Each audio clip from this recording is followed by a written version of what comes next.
Hello दोस्तों, आप सभी का हमारे चैनल स्टडी ग्रुप एजुकेशन में एक बार फिर से स्वागत है। आज का हमारा टॉपिक है क्लॉक। क्लॉक पर आधारित हम कुल 4 से 5 प्रकार के प्रश्न देखेंगे। सबसे पहले हम इसके कंडीशन को देख लेते हैं कि क्लॉक में किस किस टाइप के प्रश्न पूछे जाते हैं। उसके बाद हम इस पर आधारित एक एक एग्जाम्पल सॉल्व करेंगे। इसमें कुछ ऐसे प्रश्न होते हैं जिसमें डायरेक्टली आप फार्मूले का यूज करके उसका आंसर ज्ञात कर सकते हैं। जो पहले टाइप का कंडीशन होता है उसमें हमें मिनट और घंटे के बीच का कोड ज्ञात करना होता है। मान लीजिए हम एक एग्जांपल ले लेते हैं। ये 3 बजा है, इसमें हमें घंटे और मिनट के सुई के बीच का कोड ज्ञात करना है। इसके लिए डायरेक्टली फार्मूला होता है जिसमें हम वैल्यू पुट करके इसका आंसर ज्ञात कर सकते हैं। दूसरा कंडीशन होता है जिसमें संपाती और लंबवत, ये दो अलग अलग टाइप के प्रश्न हैं। संपाती का मतलब होता है मिनट और घंटे की सुई जब एक दूसरे के ऊपर में होती है तो उसे कहा जाता है संपाती। वहीं अगर घंटे की सुई और मिनट की सुई एक दूसरे के विपरीत होती है तो उसे कहा जाता है लंबवत। तो इस प्रकार के प्रश्नों को हम आगे सॉल्व करेंगे। तीसरे टाइप का जो कंडीशन होता है उसमें हमें बीच का कोड दिया रहता है। मान लीजिए 3 और 4 बजे के बीच ऐसा समय ज्ञात कीजिए जब मिनट और घंटे की सुई के बीच का कोड 60 डिग्री हो। इसके लिए भी फार्मूला होता है। इसमें डायरेक्टली हम फार्मूले में वैल्यू पुट करके इसका आंसर फाइंड कर सकते हैं। तो ये हुआ 3 टाइप का क्वेश्चन। चौथे टाइप के क्वेश्चन में हमें लेट और तेज वाली स्थिति होती है। लेट और तेज, मान लीजिए कि कोई समय दी गई है, उसमें जो घड़ी है वह 5 मिनट तेज है और दूसरी स्थिति में 5 मिनट लेट है। तो हमें एग्जैक्ट समय बताना है जब वह घड़ी सही समय बताएगी। और जो 5वां कंडीशन होता है उसमें हम दर्पण या फिर जल प्रतिबिंब ज्ञात करेंगे। तो चलिए स्टार्ट करते हैं। सबसे पहले टाइप का प्रश्न है जिसमें हम बीच का कोड ज्ञात करते हैं। इसका एक हम एग्जांपल ले लेते हैं ताकि हमें आसानी से समझ आए। इसमें फार्मूला रहेगा जिसमें वैल्यू पुट करके डायरेक्टली हम उसका आंसर ज्ञात कर सकते हैं। तो सबसे पहला हम एग्जांपल ले लेते हैं कि 3:30 में घंटे और मिनट के बीच का कोड कितना है। यहाँ पर हम प्रश्न ले लेते हैं कि ये 3:30 है, इसके बीच का कोड हमें ज्ञात करना है। तो इस प्रकार के प्रश्नों को सॉल्व करने के लिए हम डायरेक्टली फार्मूले का यूज करते हैं। फार्मूला होता है 30h माइनस 11/2m। यहाँ पर h का मतलब होता है घंटा और m का मतलब होता है मिनट। यहाँ पर ये जो साइन है वह इस प्रकार होता है। अगर ये वाला वैल्यू बड़ा आता है तो इससे इसको हटा देंगे, अगर ये वाला वैल्यू बड़ा आएगा तो इससे इसको हटा देंगे। मतलब हम सॉल्व करके देखते हैं। यहाँ पर जब हम वैल्यू पुट करेंगे h की जगह 3, तो यहाँ पर हमें प्राप्त होगा h × 30 माइनस, यहाँ पर हम लिख लेते हैं मिनट की जगह 30। यहाँ पर आप देख सकते हैं 30h माइनस 11/2m। यहाँ पर h का मान है 3 और m का मान है 30। जब हम वैल्यू पुट कर देंगे तो यहाँ पर हमें प्राप्त हो जाएगा 90 माइनस, जब हम इसे मल्टीप्लाई करेंगे तो हमें प्राप्त होगा 330/2। यहाँ पर हम इसे लिख देते हैं 90 माइनस, जब हम इसे घटाएंगे तो घटाने पर हमें प्राप्त होगा 165। इसे हम घटा देते हैं, घटाने पर हमें प्राप्त होगा 1, उसके बाद हमें प्राप्त होगा 6 और उसके प्राप्त होगा 165। यहाँ पर आप देख सकते हैं ये माइनस का साइन है। यहाँ पर मैंने बताया था कि साइन कुछ इस प्रकार होगा। अगर ये बड़ा है तो इससे डायरेक्टली घटा देंगे। तो यहाँ पर जब हम घटाएंगे तो हमें प्राप्त होगा 75 डिग्री, अर्थात इसका जो आंसर होगा वह 75 होगा। 3:30 में जो मिनट और घंटे की सुई का बीच का कोड होगा वह 75 होगा। तो आपको जो पहला कंडीशन है वह डायरेक्टली फार्मूले पर आधारित होगा जिसमें मिनट और घंटे के बीच का कोड ज्ञात करना है। इसका फार्मूला होता है 30h माइनस 11/2m। चलिए हम दूसरे कंडीशन के चलते हैं। दूसरे कंडीशन में हम संपाती और लंबवत दो स्थिति देखते हैं। संपाती मैंने बताया कि यदि घंटे और मिनट की सुई एक दूसरे के ऊपर हो तो उसे संपाती बोला जाता है। वहीं जब घंटे और मिनट की सुई एक दूसरे के सामने हो तो उसे लंबवत कहा जाता है। याद रखिएगा, ये घंटे का सुई है और ये मिनट का सुई, तो इसे लंबवत कहा जाएगा जबकि इसे संपाती कहा जाएगा। तो चलिए सबसे पहले हम संपाती पर आधारित एक प्रश्न देखते हैं, उसके बाद हम लंबवत पर आधारित प्रश्न देखेंगे। दोनों प्रश्न लगभग समान होते हैं। यहाँ पर एक चीज़ याद रखना होता है कि जो मिनट और घंटे का स्विंग होता है उसमें जो अंतराल होता है वह परिवर्तित होता है। मान लीजिए मिनट का स्विंग है, अगर वो 60 मिनट का अंतराल जो है कवर करता है तो वो एक्चुअल में मिनट जो है कवर करता है। यह कैसे होता है? अगर जो मिनट का स्विंग है वह अगर एक राउंड ऐसे कंप्लीट करेगा तो जो घंटे का स्विंग होगा वह भी इस प्रकार टिल्ट होगा, मतलब पाँच का इसमें अंतर होगा। तो मिनट का जो स्विंग है वह 60 कवर करता है, लेकिन जो उनके बीच का कोण होता है वह 55 मिनट का अंतराल होता है उनके बीच में। तो इसको हम डायरेक्टली लिख सकते हैं इस प्रकार। याद रखिएगा जो अंतराल होगा वह 55 होता है, लेकिन जो समय होता है वह 60 होता है। अर्थात अगर हम इसे लिखना चाहें तो इसे कुछ इस प्रकार लिख सकते हैं कि एक अंतराल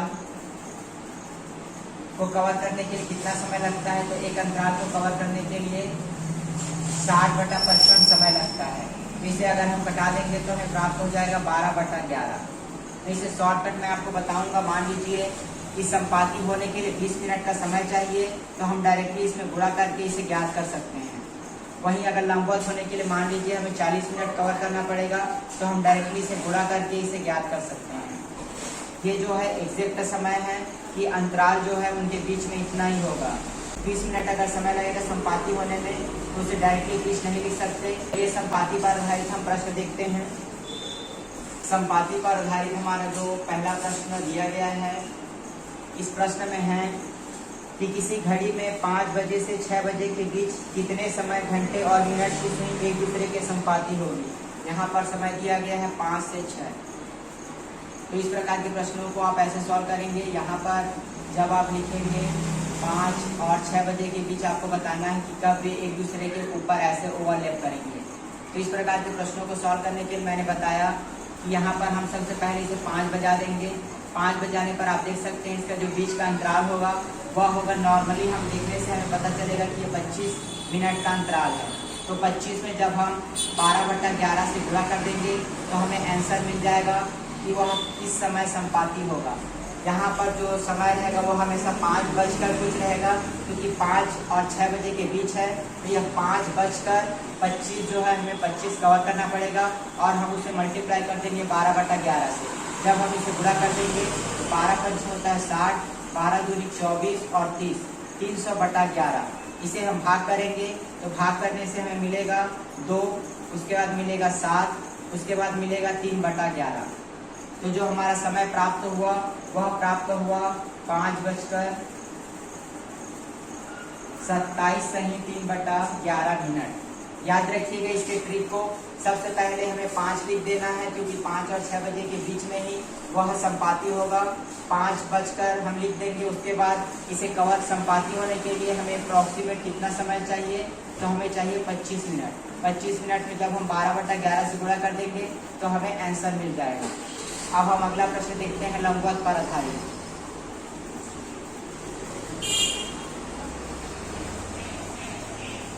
लंबवत पर आधारित प्रश्न में भी हमें समय ज्ञात करना है कि ऐसा कौन सा समय है जब मिनट और घंटे का स्विंग एक दूसरे के लंबवत होंगे।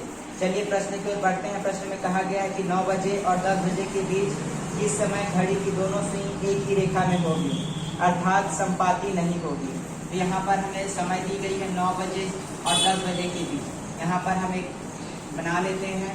यहाँ पर है 9 और यहाँ 9 और 10 बजे के बीच हमें बताना है कि वह एक दूसरे के लंबवत होगी। अर्थात मान लीजिए इस प्रकार की कुछ कंडीशन निर्मित होगी, तो हमें बताना है कि ऐसा कौन सा समय है जब 9 और 10 बजे के बीच मिनट और घंटे की स्विंग एक दूसरे के लंबवत होगी। तो इसे सॉल्व करने का तरीका, हम इसे अप्रॉक्सीमेट ले लेते हैं। यहाँ पर है 9 और यहाँ पर जब हम इसे इस मिनट वाले घड़ी को जब हम यहाँ ले आएंगे तो अप्रॉक्सीमेट हम जब हम लेंगे तो इसे सीध में जब आएगा तो यहाँ पर यह 15 में आएगा। तो यहाँ पर हम इसे डायरेक्टली लिख देंगे 9 बजकर, इसे हम लिखेंगे 15। इसे लंबवत होने के लिए 15 मिनट का समय कवर करना पड़ेगा। सबसे पहले हम इनिशियली 9 बजे लेंगे। 9 बजे जब यह कवर करके यहाँ पर पहुँचेगा तो अप्रॉक्सीमेट लंबवत होगा। लंबवत होने के लिए इसे 15 से कुछ ज़्यादा जाना पड़ेगा। यहाँ पर हम इसे 15 लेंगे। 15 गुणी 12/11, यही है हमारा आंसर। जो घड़ी होगा वह 9 बजकर, इसे जब हम सॉल्व करेंगे तो सॉल्व करने पर हमें प्राप्त होगा 80/11 प्राप्त हुआ। जब हम इसे सॉल्व करेंगे तो 9 बजकर इसे हम भाग दे देते हैं। भाग देने पर हमें प्राप्त हुआ 1, प्राप्त होगा 1 और 6। उसके बाद हमारे पास शेष बचेगा 4/11। 9:16 सही 4/11 मिनट में जो घड़ी की सुई होगी, घंटे और मिनट की सुई वही एक दूसरे के लंबवत होगी। इसे याद रखिएगा। मान लीजिए प्रश्न में कहा गया है कि 10 बजे और 11 बजे के बीच का वो लंबवत होगी। यहाँ पर हम नॉर्मली इसे लिख लेंगे 10 के लंबवत के लिए हमें चाहिए कि यह 20 में होना चाहिए, 20 से कुछ ज़्यादा। तो इसे हम लिख लेंगे 10:20 गुणा 12/11। यही आंसर है। इसे जब आप सॉल्व करेंगे तो आपको जो ऑप्शन रहेगा उसमें वैल्यू मिल जाएगा। तो इस प्रकार आप आसानी से दोनों टाइप के प्रश्न को सॉल्व कर सकते हैं, संपाती और लंबवत। चलिए अगले प्रश्न की ओर बढ़ते हैं। अगला प्रश्न में हमें लेट और तेज की स्थिति होती है उसे ज्ञात करनी होती है। प्रश्न में हमें कहा गया है यह सुस्त और तेज घड़ी। सुस्त और तेज घड़ी इस टॉपिक को कहा जाता है। चलिए प्रश्न देखते हैं। प्रश्न में कहा गया है कि आज प्रातः 8 बजे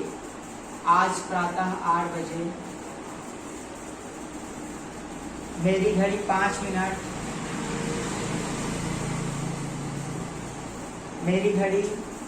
मिनट लेट थी। प्रश्न में आगे कहा गया है कि कल प्रातः 8 बजे मेरी घड़ी 3 मिनट तेज हो गई। तो हमें बताना है ऐसा समय कि वह घड़ी सही समय दिखाएगा। आज सुबह 8 बजे 5 मिनट लेट थी और कल सुबह 8 बजे 3 मिनट तेज हो गई। हमें बताना है कि ऐसा कौन सा समय था जब घड़ी जो है एग्जैक्ट समय बताया। तो इसे सॉल्व करने के लिए आपको सबसे पहले इस प्रकार एक डायग्राम बनाना है जिसमें आपको शुरू के 5 मिनट लेट लेना है।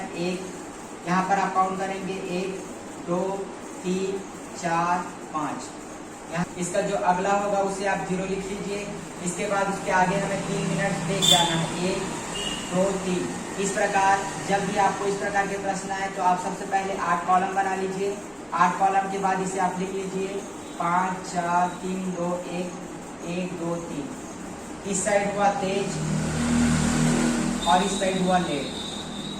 इस प्रकार जब आप सॉल्व कर लेंगे तो आप आसानी से बता सकते हैं ये जो समय है 0, यहीं पर जो घड़ी होगा वह सही समय दिखाएगा।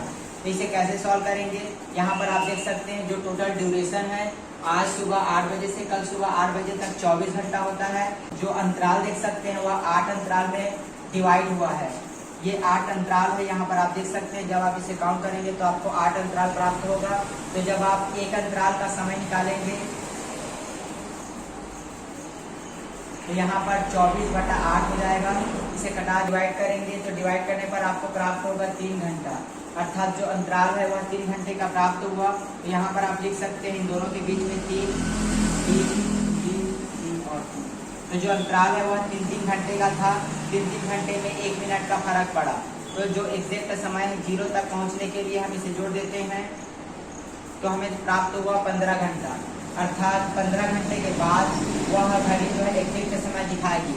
तो आज सुबह 8 बजा है, 8 बजे वह घड़ी 5 मिनट लेट थी। जब हम इसे 15 घंटा जोड़ देंगे तो रात का जो 8 होगा वह 12 घंटा हो जाएगा। और 12 में अगर हम 3 जोड़ देंगे तो 11, मतलब रात का जो 11 बजा है वहाँ पर जो घड़ी है वह एग्जैक्ट समय दिखाएगी। जब भी आप इस प्रकार के प्रश्न देखें तो आप लेट और तेज स्थिति आपको बताई रहेगी। आपको जितने अंतराल हैं उसमें कन्वर्ट कर लीजिएगा और जब समय है जब उसमें से अंतराल को भाग कर देंगे तो हमें पता चल जाएगा कि एक अंतराल का समय कितना है। और इस प्रकार हम जो 0 की स्थिति रहेगी वहाँ पर याद कर सकते हैं कि वह घड़ी किस समय एग्जैक्ट समय दिखाएगी। तो इस प्रकार आप इस प्रकार के प्रश्नों को आसानी से सॉल्व कर सकते हैं। इसी टाइप का एक अगला प्रश्न देखते हैं। अगले प्रश्न में हमें कहा गया है कि आज सुबह 5 बजे जो घड़ी है वह 2 मिनट लेट है। अगला प्रश्न कहा गया है कि 2 दिन बाद सुबह 5 बजे वह घड़ी 4 मिनट आगे हो जाती है। यहाँ पर जो है 2 मिनट लेट है आज सुबह 5 बजे, जबकि 2 दिन बाद तेज हो जाता है। तो इस प्रकार आप इसे देखकर इसके अंतराल बना सकते हैं। सबसे पहले आप लिख लीजिए 2 अंतराल, इसको लिख सकते हैं 0। उसके बाद इस साइड आपको लिखना है 4 अंतराल। जब आप इसे सॉल्व करेंगे यहाँ पर आप लिख लीजिए 1, ये हुआ 2, यहाँ पर 1 2 3 4। पर आप देख सकते हैं 2 दिन का अंतराल है। एक दिन में होता है 24 घंटा, 2 दिन में होगा 48 घंटा, और जो समय का अंतराल है वह 6 है। तो एक अंतराल हमें ज्ञात करना है। एक अंतराल जब हम ज्ञात करेंगे तो इसे हम भाग कर देंगे 48/6, हमें प्राप्त होगा 8, अर्थात जो एक अंतराल है वह 8 घंटे का है। तो हमें जाना है 16 घंटे। 0 तक पहुंचने के लिए हमें 16 घंटा चाहिए। तो हम बता सकते हैं आज सुबह 5 है, तो शाम का जो 5 होगा वह 12 घंटा होगा, और रात का जो 9 बजेगा उस समय जो घड़ी है वह एग्जैक्ट समय दिखाएगी। इसे आप सबसे पहले अंतराल में कन्वर्ट कर लेंगे और एक अंतराल का समय ज्ञात कर लेंगे, और इस प्रकार जो 0 की स्थिति होगी उसमें आप आंसर ज्ञात कर सकते हैं। तो चलिए अगले प्रश्न की ओर बढ़ते हैं। अगला प्रश्न में हमें दर्पण और जल प्रतिबिंब ज्ञात करना है। दर्पण और जल प्रतिबिंब बहुत ही आसान है। सबसे पहले जो दर्पण प्रतिबिंब होगा, अगर घड़ी इस प्रकार स्थित है तो यह जो है वह दर्पण प्रतिबिंब होगा, जबकि जल प्रतिबिंब की स्थिति में जो स्थिति होगी यह इस प्रकार होगी। तो इन दोनों स्थिति में हमें समय ज्ञात करना होगा। तो इसे हम आसानी से सॉल्व कर सकते हैं। मान लीजिए यह जो समय है वह 3 बजा है और हमें इसे सॉल्व करना है। तो इसे सॉल्व करने के लिए हम इसमें डायरेक्टली 11:60 से जब हम घटा देंगे 3 बजे को, तो हमें आंसर प्राप्त हो जाएगा कि दर्पण प्रतिबिंब किस प्रकार बनेगा। इसे घटा दीजिए, घटाने पर आपको प्राप्त होगा 8:60, अर्थात यह वह समय है 9 बजे। 9 बजे अर्थात जब 3 बजे का दर्पण प्रतिबिंब देखेंगे तो वह हमें प्रतीत होगा 9 बजे। ये 60 मतलब होता है मिनट। अगर मान लीजिए इसी के जगह प्रश्न दिया रहता 3:10, 3:10 को सॉल्व करने के लिए जब हम इसमें वैल्यू पुट कर देते 11:60 में, जब हम 3:10 को घटा देते तो हमें प्राप्त होगा यहाँ 50, और यहाँ पर जब हम घटाते तो हमें प्राप्त होगा 8। तो जो आंसर प्राप्त होता वह हमें प्राप्त होता 8:50। इस प्रकार आप जब भी दर्पण प्रतिबिंब बनाएंगे तो आप जब 5:60 से जब उसे घटा देंगे तो आपको आंसर प्राप्त हो जाएगा। चलिए अगले प्रश्न की ओर बढ़ते हैं। अगला प्रश्न में हमें जल प्रतिबिंब ज्ञात करना है। जल प्रतिबिंब के लिए हमें 2 कंडीशन होती है। पहले कंडीशन में अगर 6 बजे या उससे कम दी गई है, या फिर 6 बजे या उससे ज़्यादा दी गई है। यहाँ पर हमें 2 कंडीशन है। 6 बजे दी गई है तो उस स्थिति पर हम 6:30 से माइनस कर देंगे, और दूसरी स्थिति में हम 18:30 में माइनस कर देंगे। यहाँ पर टी रहेगा, टी का मतलब होता है समय। इस प्रकार इन दोनों कंडीशन में आप आसानी से सॉल्व कर सकते हैं। चलिए एक एग्जाम्पल ले लेते हैं। एग्जाम्पल प्रश्न में दिया गया है कि 5:50 में जल प्रतिबिंब कैसा दिखाई देगा। यहाँ पर आप देख सकते हैं 5:50 में जल प्रतिबिंब कैसा दिखाई देगा। तो इसके लिए आपको यह 6 से छोटा है, तो इसके लिए आपको 6:30 में घटाना होगा, और यहाँ पर समय दी गई है 5:50। इसे घटाने के लिए आप यहाँ से 1 घंटे में 60 मिनट होता है, तो यहाँ पर आप इसे कैरी लेंगे तो यहाँ पर आपको 60 प्राप्त होगा। तो 60 और 30 हो गया 90। 90 में से जब आप 50 घटा देंगे तो आपको प्राप्त होगा 40, और इस साइड प्राप्त होगा आपको 0। यहाँ पर आपको समझ आया होगा कि 1 घंटे में 60 मिनट होता है। यहाँ पर जो 30 है वह छोटा है, यहाँ से 1 घंटा को कैरी लिया और इस घंटे को हम मिनट में कन्वर्ट कर दिए। यहाँ पर हमें 90 मिनट प्राप्त हुआ। 90 में जब 50 को घटा देंगे तो हमें प्राप्त होगा 40 मिनट। यहाँ पर जब भी 00 आए तो उसे हम 12 लिख लेंगे, क्योंकि आप जानते हैं कि 00 का मतलब 12 होता है। तो यहाँ पर जो आंसर होगा वह होगा 12:40 मिनट, अर्थात ये जल प्रतिबिंब होगा। अगर 6 बजे या उससे कम है तो 6:30 से भाग देंगे, और अगर 6 बजे या उससे ज़्यादा है तो 18:30 से भाग देंगे। तो इस प्रकार आप जल प्रतिबिंब और दर्पण प्रतिबिंब जो क्लॉक पर आधारित होंगे उससे आसानी से सॉल्व कर सकते हैं। तो अगले प्रश्न में हम फिगर काउंटिंग के बारे में पढ़ेंगे कि किसी ट्रायंगल में मान लीजिए ये इस प्रकार का ट्रायंगल है, इसमें कितने ट्रायंगल हैं, अगर बीच में हम लकीर कर दिए तो इसमें कितने ट्रायंगल होंगे। उसी प्रकार हम इसमें अलग अलग प्रकार के प्रश्नों को पढ़ेंगे और इन सभी का जो काउंटिंग है उसे हम देखेंगे कि इसे किस प्रकार काउंट करना है। तो आज के लिए बस इतना ही, धन्यवाद।